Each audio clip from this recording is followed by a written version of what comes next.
Do you indeed speak righteousness, you silent ones? Do you judge uprightly, you sons of men? No, in heart you work wickedness. You weigh out the violence of your hands in the earth. The wicked are estranged from the womb. They go astray as soon as they are born, speaking lies. Their poison is like the poison of the serpent.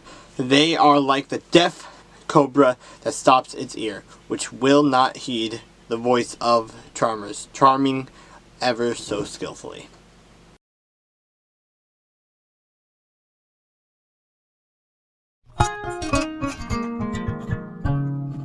On the first day there shall be a holy convocation.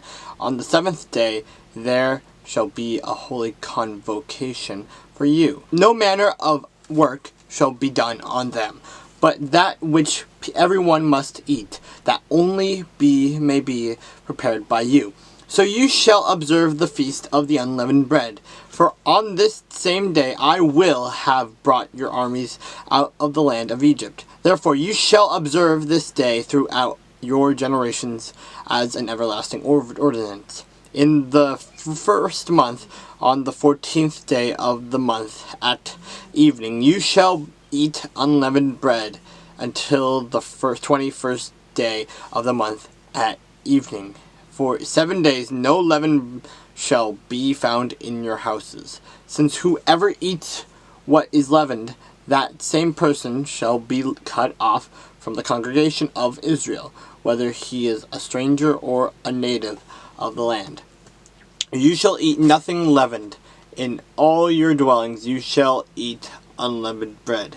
Then Moses called for all the elders of Israel, and said to them, Pick out and take lambs for yourselves, and according to your families, and kill the Passover lamb.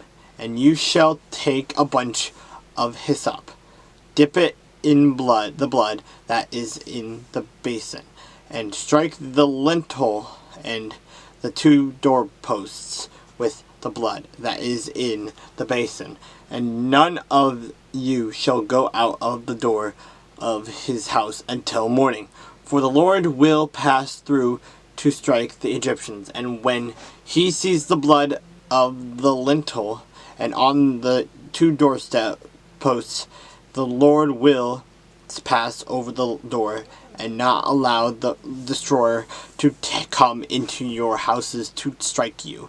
And you shall observe this thing as an ordinance for you and your sons forever. It will come to pass when you come to the land which the Lord will give you, just as he promised, that you shall keep this service. And it shall be when your children say to you, What do you mean by this service? That you shall say, It is the Passover sacrifice of the Lord, who passed over the houses of the children of Israel in Egypt when he struck the Egyptians and delivered our households. So the people bowed their heads and worshipped. And the children of Israel went away and did so, just as the Lord had commanded Moses and Aaron.